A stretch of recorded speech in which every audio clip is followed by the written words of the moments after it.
this is Mary, and welcome to another episode of Taking a Mary Break called The Arts. And today, guys, I'm so excited because I have the honor of having the one, the only, Kate McSwain, and she is the president of the Amarillo Film Society. And it is such an honor to have you here, Kate, so thank you so much for taking time to see me. And thank you for thinking of me. Well, my gosh. I felt so honored that you would want to include me in your beginning of the third, series on the arts. You were at the top of the list, Oh, so no worries. Okay, very good. But Kate, some people here may not know you or may not even understand necessarily about the Film Society in itself. But before we get started, let me have you just introduce yourself and tell a little bit about yourself, and then we'll go for it. Okay, my name is Kate McSwain. I actually was born in Amarillo, Texas, raised here, graduated from Tascosa High School, and 2 weeks after I graduated, I left. And I didn't return until about 2.5 years ago. So you may not believe that, but that was a pretty long time of space when I left and then before I returned. My brother lives here, and when I came to visit him a few years ago, I fell in love with Amarillo. It was nothing like what I had left many years before. And there was so much live music, theater, art, the art in the sunset. I just fell in love. And I went back to where I was living down by Brownsville on the beach.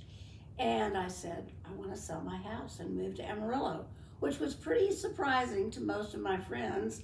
But I have lived in Seattle, New Orleans, Atlanta, Denver, Houston, and Dallas. Wow. So I've lived in many different places, and I could live any place I wanted, but I fell in love with Amarillo. So here I am. And what I realized after the first year I was here, I'd finished working on my house, I'd put in my gardens, and I asked my friend, how come Amarillo doesn't have a film festival? We've got the opera, the symphony, a mural festival, the museums. How come we don't have a film festival? And my friend said, they've been a few different ones, but nothing has really stuck. And I said, well, I think I know my next project. So that's how it came about that I founded the Amarillo Film Society, which is a 501c3 nonprofit. And under the umbrella of the Amarillo Film Society, we now have planned our Amarillo International Film Festival. Oh my gosh, that's so exciting. Yes. Kate, tell us a little bit about that. Okay, so the film festival, the Amarillo International Film Festival, is October the 10th through the 12th, 2024. It is a juried film festival. Now, what that means is everything that's entered is brand new. It has never been commercially shown, and we have a jury of really excellent judges that will judge the 5 different categories of films that have entered, from student shorts to long film, regular featured films. There's 5 categories. They'll be judged and they'll be awarded first, second, and third place.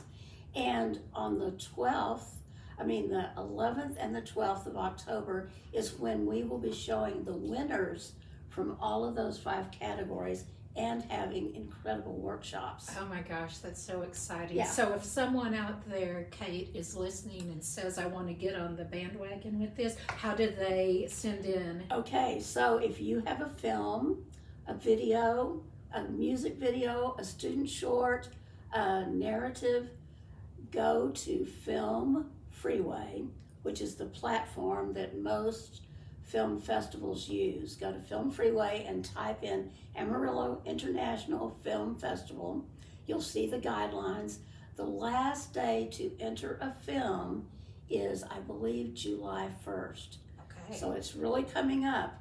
It's a minimal charge to enter your film, and because it's the first year, there might be a really good chance that you'll be a winner.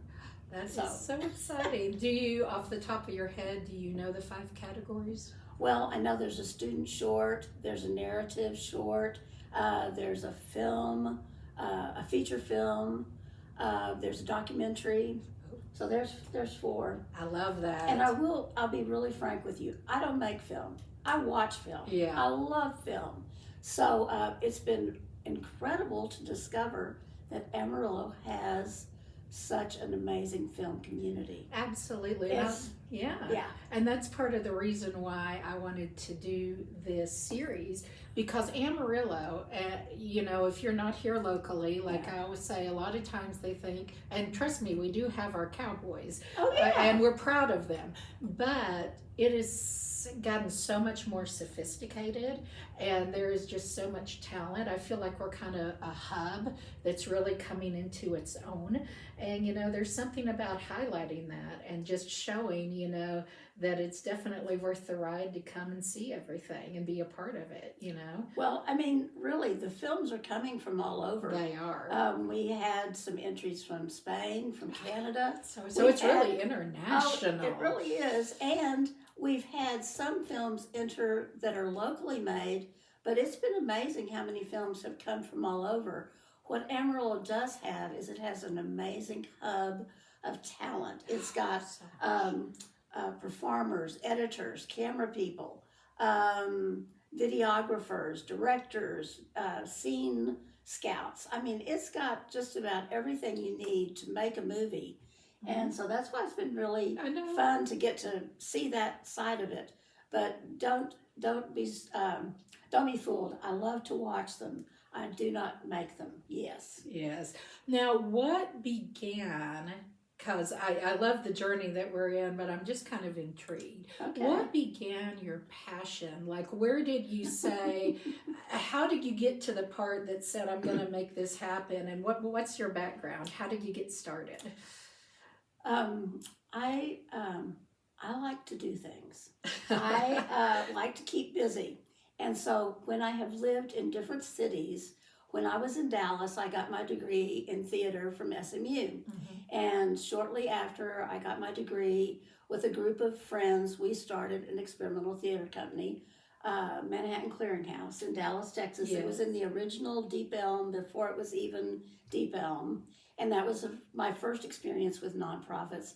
I'm a playwright, an actor, I'm a produced playwright, I direct. And then I left that when I had a child, and I went to Washington State and started a Montessori school, if you can imagine. That's amazing. And after I had done the Montessori school, which also was a nonprofit, then I moved down to South Texas, and I'm a hippie. So I love organic food, I love theater, I love things that are a little left of center. And when I moved down to Harlingen, Texas, which is close to Brownsville, there was a need you can't expect people to eat healthy if they can't afford or access the food. Sure. So I started a farmer's market down there, Harlingen Farmer's Market. We connected the farmer, and it was a nonprofit. I love it. And I have a great board of directors. Each place, when I've left, I do leave an amazing group of people to carry it on. So the farmer's market has an amazing board. We have a whole group, 30 different farmers that come with their produce. And then there's a chef's association that the chefs interface with the farmers so that you can get those cute little zucchinis and shishito peppers and all those things you want. So then when I decided to move back here to Amarillo, I thought I was done. I thought I'd just go to everyone else's projects and experiences and the symphony and all of that. But once I realized that Amarillo didn't have a film festival, I just felt called to do it. That's all I can say. And it seems with Sherman Bass, who is the new Amarillo Film Commissioner. Oh, he's so good. Yes. He is so good. And he is really the nicest man I have met. He is so helpful. And Cheryl Anderson with Anderson Talent Agency, Margaret Jensen. We have like a whole host of people that are working to make the film festival a success, and the Film Society. Wow, that's incredible. So think back on like all the different projects you've done, Yeah. I'm sure there's a slew of them. Is Yeah. there one that you thought, man, I am in my niche? I am so happy. Is there one that really kind of speaks to your heart? No, and I will tell you, we're sitting in my 13th house. This is the 13th house that I bought, restored. Almost all of them I lived in. And when people ask me what's my favorite house or my favorite city to live in, I always say right here, right now where I am. That is my favorite because wherever I am, I'm here to root in as deep as I can, experience whatever there is to offer, and I'm just content that way. I don't really look backward very much at all. Yeah, you just enjoy all of it. I'm sure it's too many to choose from. Well, I don't know if it's too many, but I definitely know I'm about as busy right now as I can be. I was going to say, Yeah. And just your passion and your heart that has for everything, you exuberate joy, and I absolutely love that. I love that, and you can just see that in you. So, and her house is just phenomenal, by the way. You had a designing background too, right? Yes, I do love to design, and I also have amazing flower gardens. I have always grown, for over 50 years, I've been growing my own food and flowers and vegetables and doing everything I can to bring in as many birds and bees and butterflies. So if you don't like bees, you better not come over here. Right. Oh, gosh. Oh, honey. Pun intended. Thank you. But anyway. But I do want to make sure that everybody also knows June 10th at the Golden Light Cafe as part of the 10-day Route 66 celebration. June 10th at the Golden Light. The doors open at 6 o'clock. The film shows at 7 p.m. It's free admission, and we are showing HUD, filmed almost entirely in Claude, Texas, with Paul Newman at his most engaging. Patricia Neal, she won an Academy Award for her performance from a story by Larry McMurtry, music by Elmer Bernstein, who did the music for like The Sting, among other movies. And the costumes are by Edith Head, if you can imagine. Not costumes with big, huge hats and fancy dresses, but she caught the essence of what a panhandle housekeeper and cowboy would wear back in the mid-60s. It's an amazing film. So I invite everyone to come June 10th, 7 p.m. The film starts at the Golden Light Cafe on 6th Street. I'll be there. Okay. I can't wait. And I love the Golden Light. We'll give a shout out to them too. That's some good food. Let me tell you. And get your burger, and they'll have some beverages there. I'm telling you, they will. Well, Yeah. how fun. So you've got all that going on. Are there any future projects that you'd like to talk about? Now, I know we talked about the international film, but are there anything else? Well, we are we did have a mixer that was for all the people in the film industry. And it was just like kind of let's throw a little get together at the Art in the Sunset and see if anybody shows up, and over 75 people showed up connected with film in Amarillo. So that tells us that there is a really a group of people connected with film that want to be engaged with each other. And so many people were saying, I've never met this person before, or I didn't know we had a costume designer here in Amarillo. So we will be having more mixers for the film industry. We'll be having more vintage pop-ups of film, like the showing of HUD. And then the film festival is a really big deal for us. It's a big focus, and it's taking a lot of energy. So if any of you out there would like to participate, please look at our Facebook, our Instagram. It's the Amarillo Film Society. Send us a message, join. Let us know if you'd like to volunteer or help, or if there's something you'd like us to do in the way of showing a certain film or promoting something, or maybe having an animation festival. Oh my gosh. Who knows? But definitely there is a diverse population, and we'd love to have you join. We really would. That's wonderful. Yeah. That's so wonderful. And I'll tell you, it has just been an honor that I have gotten to talk to you today. She's so much fun.